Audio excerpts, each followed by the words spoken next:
네, 지난 3월 말 공매도 족쇄가 풀렸죠. 한 달이 지났는데 증시 충격은 없었고 기대했던 외국인도 돌아오지 않았습니다. 공매도는 주가가 떨어질 때 이익을 볼 수 있는 투자 기법이어서 주가 하락을 자극한다는 비판을 받아왔는데요. 공매도 재개 후 시장은 어떤 반응을 보였는지 향후 투자 전략은 어떻게 가져가야 할지 토론해 보겠습니다. 황세훈 자본시장연구원 선임연구위원, 박석현 우리은행 WM솔루션부 부부장 나오셨습니다. 어서 오십시오. 네, 안녕하세요. 반갑습니다. 자, 이 공매도 재개한 지 한 달이 지나서 그 영향을 저희가 지금 토론하는데 그에 앞서서 지난 주말 우리는 긴 연휴 때 뉴욕 증시에서 많은 일이 있었습니다. 그리고 환율도 큰 변동이 있었고 관세에 관한 트럼프 대통령의 조금 얘기 소식도 있었습니다. 두 분은 어떻게 보는지요? 박석현 부장님 혹시 그 연휴 중에 조금 특징적으로 글로벌 시장의 어떤 움직임이 좀 느낌이 있었습니까? 뭐 일단 그 연준 금리 인하에 대한 기대가 좀 바뀌었는데 물론 뭐 내일 이제 발표될 5월 FOMC에 대한 기대는 뭐 똑같은 게 예. 그 금리 동결 계속 유지가 되고 있기 때문에 별 변화는 없는 건데 당초 이제 6월 인하 기대가 있었었는데 예. 이 부분이 최근 미국 경제 지표가 좀 잘 나오고 있고 그다음에 관세 부분도 뭐 느리긴 하지만 조금씩 합의가 되는 쪽으로 좀 움직이고 있기 때문에 네. 일단 그 금리 인하 시점이 6월이 아닌 7월로 좀 미뤄지고 있는 분위기인 것 같고요. 네. 이 부분은 조금 금융시장에는 좀 부담 요인으로 작동을 할 수가 있기 때문에 내일 FOMC 결과를 좀 봐야 될 것 같고 예. 그거보다 이제 더 주목받은 부분은 이제 환율인데 환율? 모두에도 이제 원달러 환율에 대해서도 말씀을 주셨겠지만 지금 원달러 환율이 1,400원 밑으로 오늘 장중에 이제 네.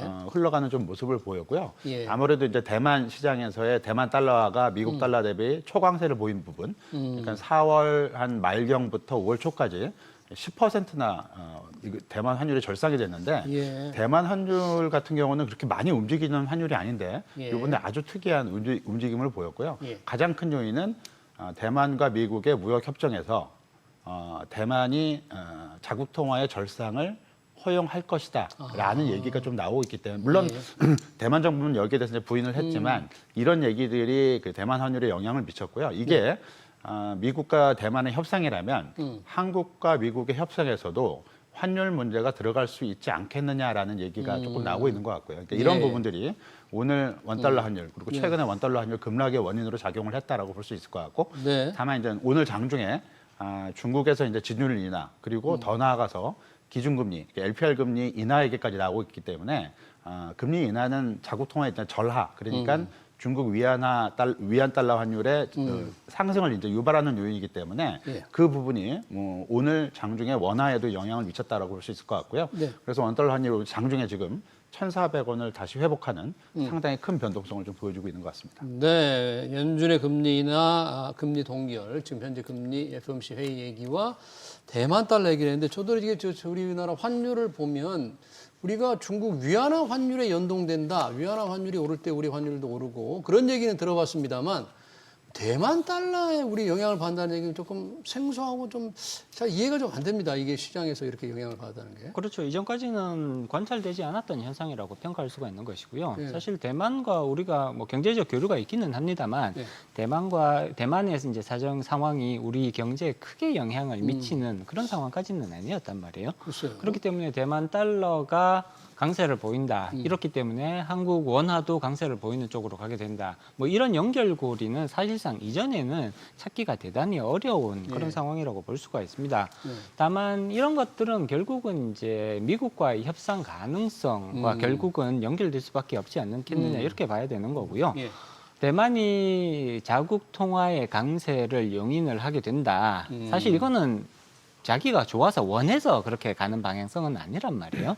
이제 미국과의 협상 과정에서 대만 달러가 일정 부분 강세를 보이는 것이 필요하다라는 그런 합의가 이루어질 수 있다라는 이제 시장의 전망들이 나왔고 이것이 이제 환율에 반영되는 과정이었는데 그렇게 되면 대만이 그러한 전철을 만약에 밟게 된다면 물론 아직까지 뭐 확정된 것은 없습니다만 우리도 그 비슷한 상황으로 갈 수 있는 것이 아니냐. 그리고 대만이 그런 과정을 거치게 되면 그 다음번 주자는 어쩔 수 없이 우리나라가 될 가능성이 높다라는 것이 시장의 대체적인 전망이라고 볼 수가 있습니다. 그렇기 때문에 외관상 보면 대만 달러와 우리가 지금 환율이 같이 움직이는 연동되는 것처럼 네. 보이기는 합니다만 대만 달러가 오르니까 네. 우리 그렇지만 이건 올라가고. 어떻게 보면 이건 결과론적인 얘기인 거고요. 그 근본적인 원인을 살펴보면 이 미국과의 협상에서 비슷한 패턴으로 가게 될 가능성이 높지 않을까 이런 것들이 결국은 환율에 대한 기대감으로 연결되기 때문에 나타나는 현상이라고 볼 수 있습니다. 네, 그러네요.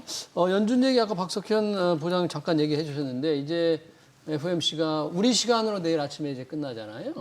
그러면 일단 시장에서는 당연히 현재 수준이 유지될 것으로 보는데 역시 파월 의장이 무슨 말을 하느냐에 시장은 조금 관심이 쏠릴 텐데 혹시 어떤 코멘트가 좀 예상이 된다 이렇게 좀 시장에서는 얘기가 되고 있어요? 기본적으로는 그 균형 잡힌 코멘트가 나올 가능성이 상당히 높고요. 그러니까 연준의 정책 목표가 이제 두 가지가 있죠. 두얼 맨데이트라고 하는데 예. 하나는 이제 고용이고 이제 성장하고 이제 같이 연동이 되는 거고요. 하나는 이제 물가인데 이 물가하고 고용 중에 연준이 그러니까 그 금리 결정을 결정하는 연준 위원들의 어떤 시각이 어느 쪽에 초점이 맞춰질 것인가 이 부분이 이제 포인트가 될 것 같고요. 예. 이 관세 문제가 한편에선 그러니까 성장을 좀 끌어내리는 요인으로 작동을 하긴 하지만 한편으로는 물가에 영향을 미치는 요인이기 때문에 연준의 입장에서도 이 부분을 정확히 예측하기가 상당히 힘들 거고 앞으로의 전개 상황에 대해서도 추가적인 데이터 확인 과정이 분명히 필요하기 때문에 당장 내일 있을 FOMC에서 성명서 내용 그리고 문구 조정이죠. 그리고 파월 의장 기자회견 내용이 한쪽에 일방적으로 치우치기보다는 이 성장에 대한 어떤 약간의 우려감 그리고 물가에 대한 어떤 조심스러움 이런 양측 두 부분을 동시에 강조하는 쪽으로 그 성명서 내용이나 기자회견 내용이 채워지지 않을까라고 볼 수 있을 것 같은데 예. 미묘한 차이는 분명히 있을 겁니다. 그러니까 성명서 문구 변화가 성장 쪽 또는 물가 쪽에 변화가 좀 많을 것인지 또는 파월 의장의 기자회견 내용 중에 내용들이 아무래도 연준 주요 위원들의 어떤 의사를 어느 정도는 담아낼 가능성이 상당히 높기 때문에 예. 그런 의사의 어떤 표출 과정들이 성장 쪽이나 또는 물가 쪽에 어느 쪽에 치중이 되어 있을지를 좀 미묘한 변화를 좀 확인을 해봐야 될 것 같고요. 예. 이런 부분들이 만일 성장 우려 쪽에 초점이 맞춰지게 된다면 향후에 있을 연준의 금리 인하 사이클이 지금 현재 점도표에서 예고돼 있는 대로 올해 연내 2차례 또는 시장 그 선물 가격에 반영이 되어 있는 대로 연내 3차례, 두세 차례 정도의 쪽으로 유지가 될 수 있는데 그렇지 않고 물가 쪽, 그러니까 성장에 대한 어떤 성장 둔화에 대한 우려감도 있긴 하지만 관세에 따른 미국 물가에 자극할 수 있는 어떤 영향력을 더 크게 우려하는 쪽으로 약간 치우치게 된다면 금리 인하 가능성이 상당 부분 쇠퇴하면서 이 부분은 주식시장이나 금융시장에는 좀 충격 요인으로 작동할 가능성도 있다라고 봐야 될 것 같습니다. 네, 그러네요.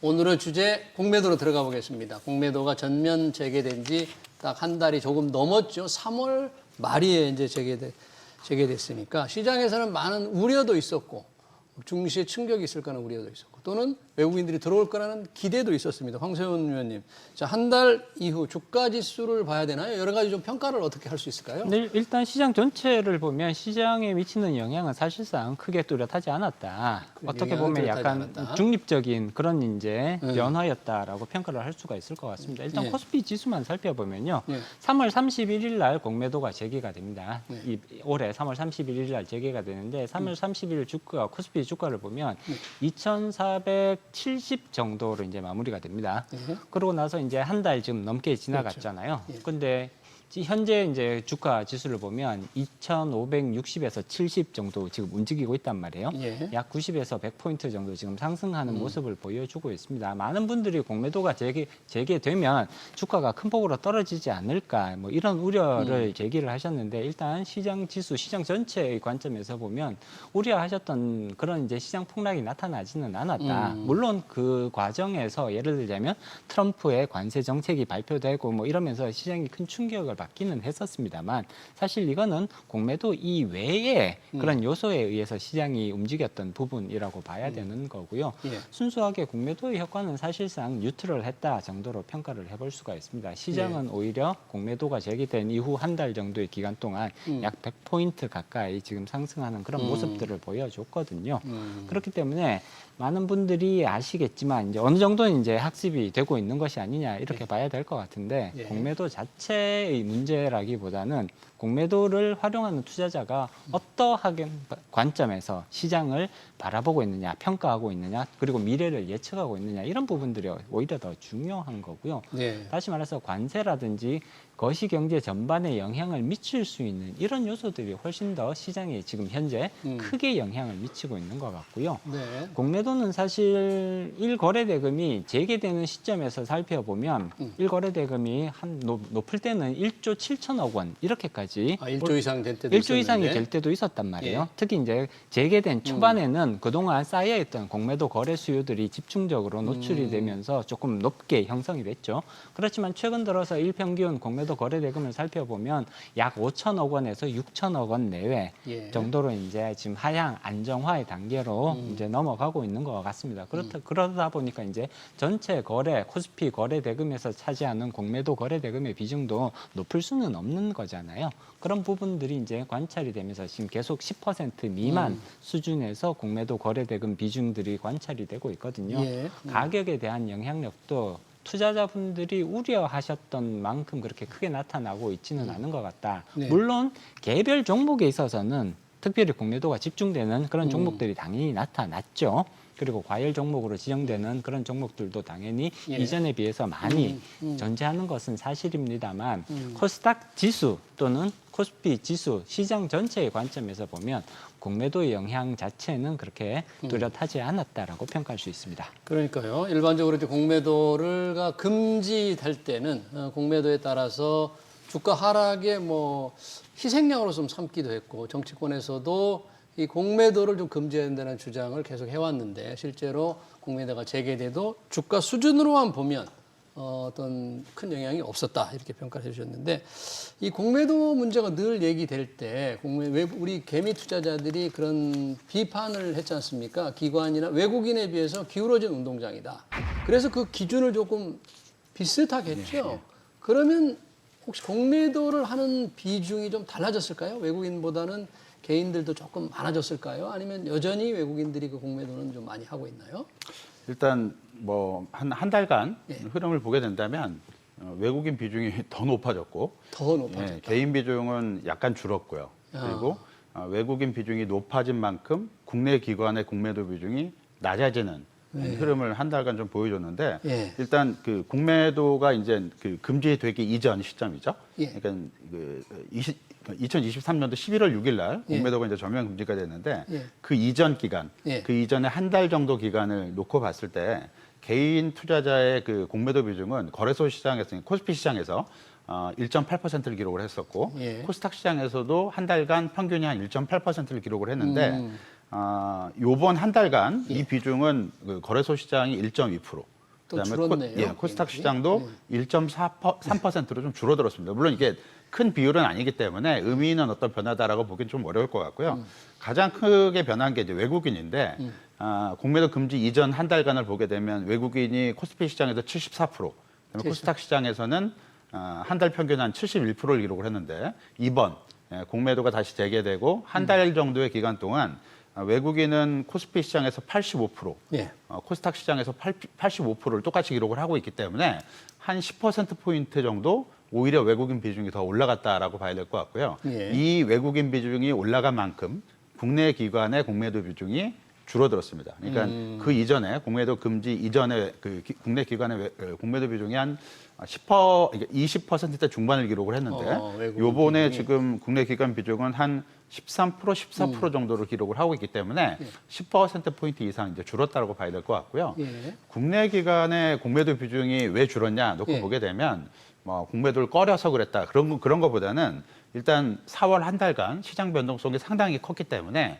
공매도를 하기 좀 어려운 국면이 좀 있었다라고 봐야 될 것 같고 그리고 공매도 이제 그 제한이 이제 풀리면서 예. 이게 약간의 또 완충작용 역할로 해서 과열 지정 종목을 좀 많이 늘려줬는데 이 종목이 늘어나다 보니까 공매도 할 수 있는 종목이 기관 입장에서는 좀 적어졌다라는 부분이 분명히 존재하고요. 그리고 예. 공매도 규제를 좀 강화한 부분도 분명히 있습니다. 그러니까 뭐 무차익 공매도 방지 시스템이라든가 또는 거기 공매도 주문 전에 차익 계약을 뭐 확정해야 된다는 조건 또 그리고 상환 기간을 90일로 기본적으로는 제한하는 이런 규정 때문에 국내 기관의 공매도 참여가 많이 줄어든 것으로 볼 수 있을 것 같고요. 예. 그런 외국인 같은 경우는 이런 그 제한 요인에도 불구하고 기본적으로 외국인의 공매도의 기본 목적이 대부분이 해치 물량, 그러니까 기존에 해치. 갖고 있는 포지션에 대한 반대 포지션을 취하기 위한 물량이기 때문에 이런 어떤 규제에도 불구하고 외국인 공매도 비중이 늘어난 거는 외국인의 기본적인 해치 과정이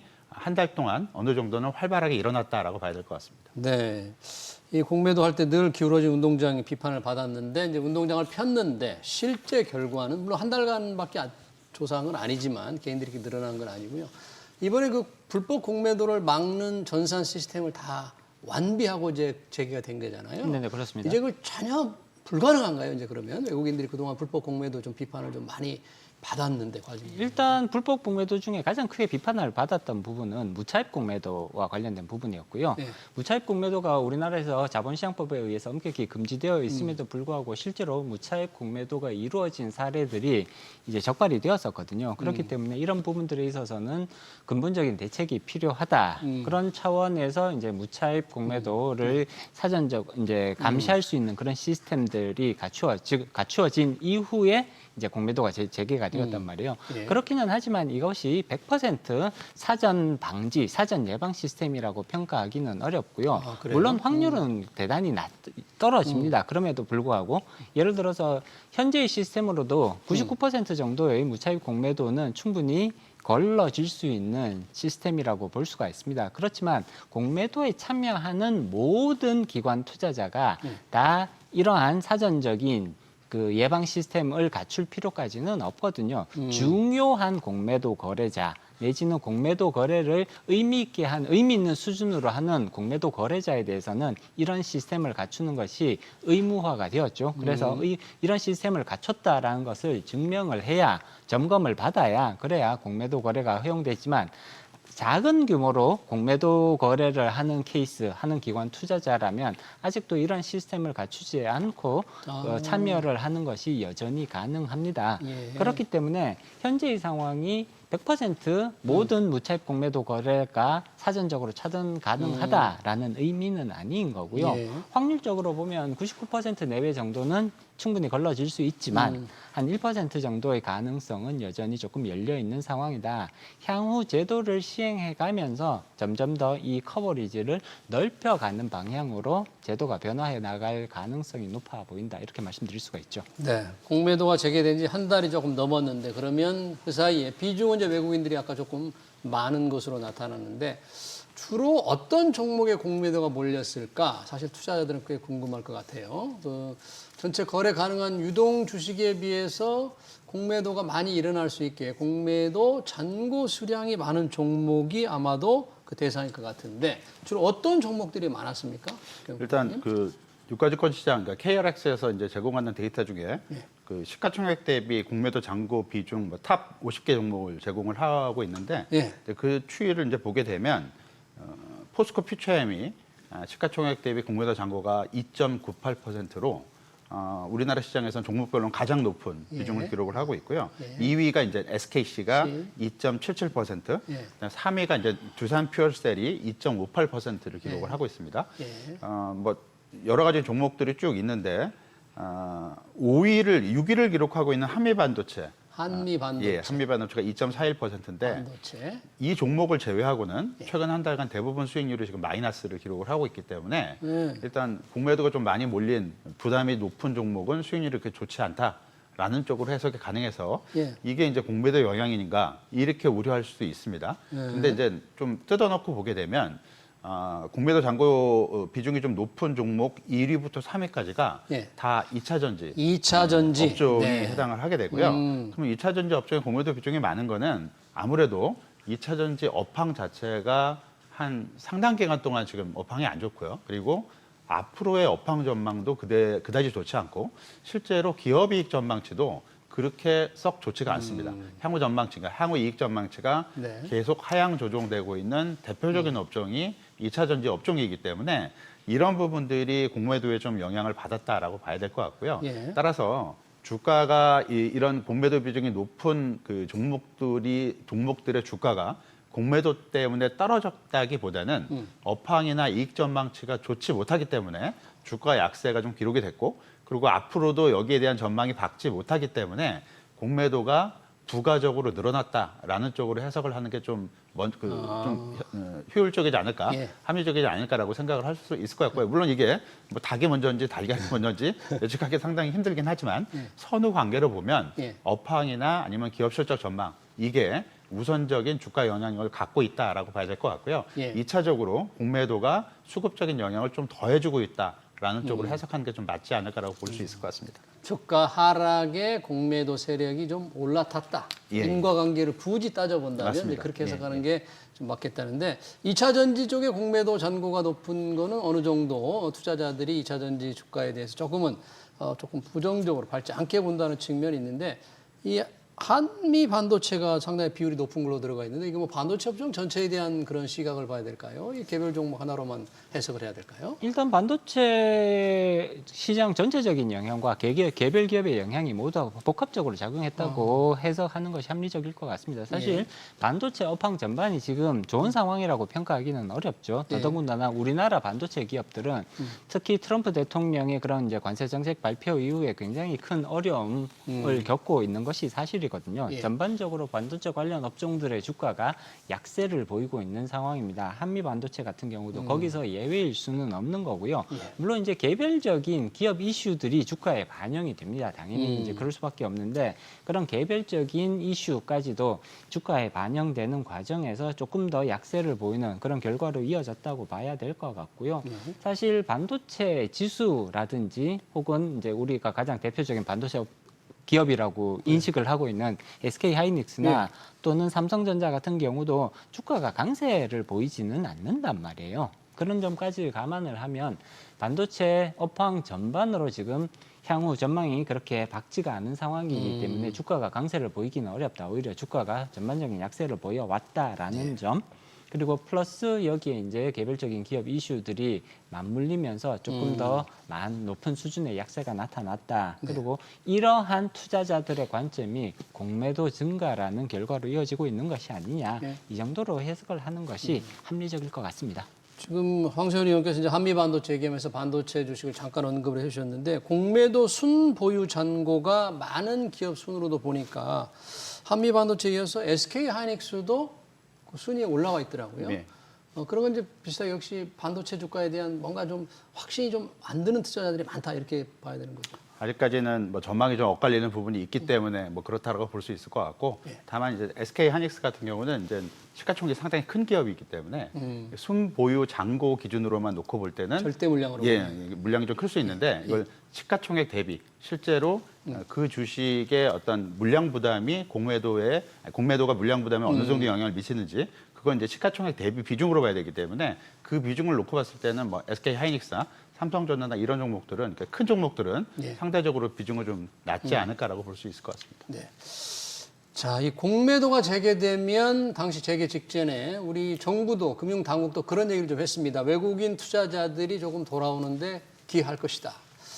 지금 외국인 투자자들은 계속 순매도를 하는 것으로 통계가 나오는데 뭐 공매도 재개와 외국인 투자는 전혀 관계 좀 없는 것 같습니까? 어떻게 지금 해석을 해야 될까요? 일단 한 달 동안은 그렇게 뚜렷한 관계는 없는 걸로 이렇게 지금 평가를 내릴 수밖에 없을 것 같습니다.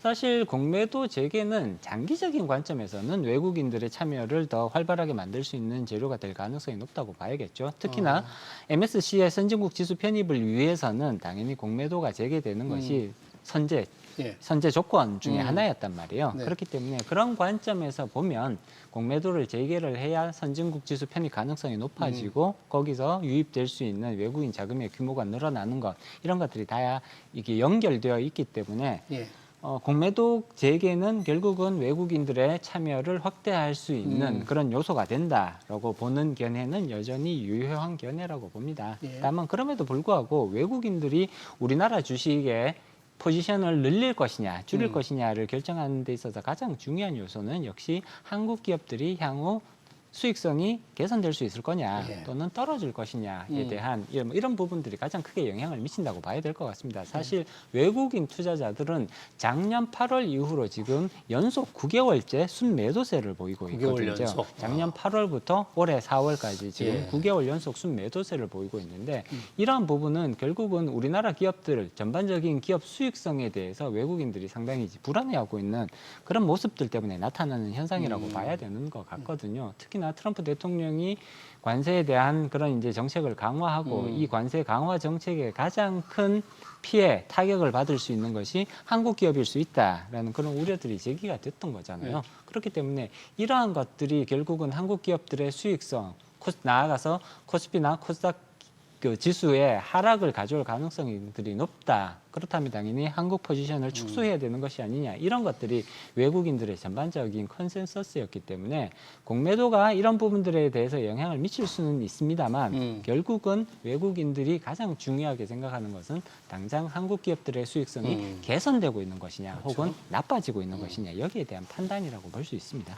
만약에 지금 트럼프의 관세 전쟁으로 인해서 외국인들이 지금 한국 시장이나 투자를 판단을 하는데 이 관세 전쟁 우려가 조금 더 진정이 된다, 해소된다 그래서 외국인들이 돌아온다면 혹시 어떤 업종이나 종목에서 좀 외국인들이 좀 적극적인 자세를 보일 가능성이 있을까요? 일단 그 전 상황을 좀 보게 되면 네. 작년에도 외국인들이 이제 하반기 이후에 계속 이제 한국 시장에 순매도를 기록을 했었고 작년에 외국인 순매도가 한국 시장에 좀 집중됐던 가장 큰 이유는 국내 기업의 이익 전망치가 계속 하향 조정됐기 때문에 특히 이제 올해 2022년도 코스피 기업 영업이익 전망치 하향 조정이 작년 하반기 이후부터 본격화됐기 때문에 그 부분이 가장 큰 영향을 좀 미쳤다라고 볼 수 있을 것 같고 물론 미국 시장에서 작년 하반기에 미국 그 빅테크 주식들이 많이 오르고 한국 주식들은 어떤 그 약간 어떤 조명을 좀 못 받았기 때문에 상대적인 어떤 그 관심도가 떨어진 부분도 있긴 하지만 근본적으로는 이익 전망치가 하향 조정된 부분이 가장 큰 영향을 미쳤거든요.